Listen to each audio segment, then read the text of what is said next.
സമയത്ത് തന്നെ അത് കൊടുക്കണമെന്നുള്ള ചിന്ത നമുക്ക് വേണം. അത് വളരെ പ്രധാനപ്പെട്ട കാര്യമാണ്. എന്തുകൊണ്ടാണ് പലർക്കും കടക്കണിയിലായിപ്പോൾ കൊടുക്കാൻ പറ്റാത്തത് എന്ന് ചോദിക്കുമ്പോൾ അതിലൊരു കാരണം ഇതുണ്ട് എന്നുള്ളതാണ്. കടം വാങ്ങുന്ന സമയത്ത് അത് കൊടുക്കാനെന്ന് ഉദ്ദേശിച്ചിട്ടില്ല. ഇത് നബി സല്ലല്ലാഹു അലൈഹി വസല്ലം ഗൗരവത്തിൽ താക്കീത് ചെയ്ത കാര്യമാണ്. ഇനി കടത്തിലേക്ക് പോകുന്നു എന്ന് തോന്നുമ്പോൾ ചില ആളുകൾ ചിന്തിക്കും ബിസിനസ് ലോസിലേക്കാണ്, നേരത്തെ എത്തിക്സ് വെച്ച് കഴിഞ്ഞാൽ ഇനി ശരിയാവില്ല, ഇനി കുറച്ച് മായം ചേർക്കണം. ഈ സമയത്ത് പ്രയാസമുണ്ടാക്കി ഇങ്ങനെ ദുആ ചെയ്യണം, അല്ലാഹു മക്ഫിനി ബിഹലാലിക അൻ ഹറാമിക്. അല്ലാഹു എന്ത് പ്രയാസം ഉണ്ടെങ്കിൽ ഹലാൽ കൊണ്ട് മതിയാക്കാൻ എനിക്ക് റബ്ബേ നീ തൗഫീഖ് ചെയ്യണം. വഅഗ്നിനി ബിഫദ്ലിക അമ്മൻ സിവാക്. നിന്റെ ഔദാര്യം കൊണ്ട് മറ്റൊരാളെയും കൂടാതെ അല്ലാഹു നീ ധന്യനാക്കണമെന്ന് അല്ലാഹുവിനോട് ദുആ ചെയ്യണം. ഈ സമയത്ത് ദുആ ചെയ്യണം. അങ്ങനെ ചെയ്താൽ മലയോളം ഉണ്ടെങ്കിലും അത് നീങ്ങിപ്പോകും എന്ന് പറയുന്നത് കാണാൻ സാധിക്കും. എന്നാൽ ഈ സന്ദർഭത്തിൽ പണ്ഡിതന്മാർ പറയുന്നുണ്ട്, കടം വാങ്ങുന്ന സമയത്ത് ശ്രദ്ധിക്കേണ്ട മറ്റൊരു കാര്യമുണ്ട്.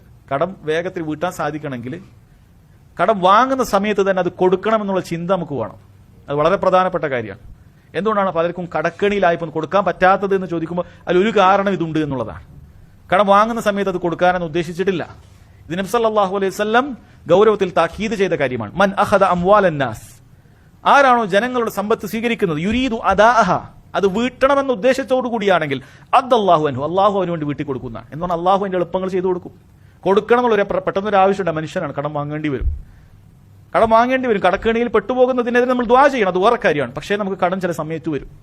അപ്പോൾ നമ്മൾ വാങ്ങുകയാണ്, അപ്പോൾ നമ്മൾ ഉദ്ദേശം ഇത് കൊടുക്കണം, ഇവന് ഈ സമയത്ത് കൊടുക്കണം എന്ന് പറഞ്ഞാൽ അതിനുവേണ്ടി പണിയെടുക്കുന്ന ഒരുത്തനാണെങ്കിൽ അല്ലാഹു അവന് കാര്യങ്ങൾ ചെയ്തു കൊടുക്കും. എന്നാൽ വമൻ അഖദ യുരീദു ഇത്ലാഫഹ അത്ലഫഹുല്ലാഹ്, അങ്ങനെ കൊടുക്കൊന്നും വേണ്ട, അത് ഇങ്ങനെ തരാമെന്ന് പറയാം, അടുത്ത ആഴ്ച തരാം, ഇന്നേരം തന്നെ ഒരു ചിന്തയൊന്നുമില്ല, അടുത്ത ആഴ്ച കൊടുക്കണം എന്ന് ഒരു മനസ്സിലൊരു ചിന്തയില്ല. കാരണം ഇവൻ്റെ അടുത്ത് കൊടുക്കാൻ ഉണ്ടാവില്ല. പക്ഷെ ഇത് കിട്ടണമെങ്കിൽ ഇങ്ങനെ പറയണം, അടുത്ത ആഴ്ച തരാം.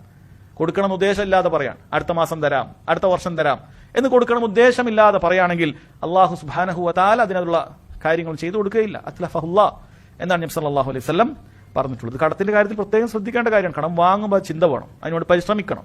ഞാൻ ഇന്ന രീതിയിൽ കൊടുക്കും, ഇന്ന് സേവ് ചെയ്തിട്ട് അത് കൃത്യമായി കൊടുക്കും, അങ്ങനെ ചെയ്യേണ്ടതുണ്ട്.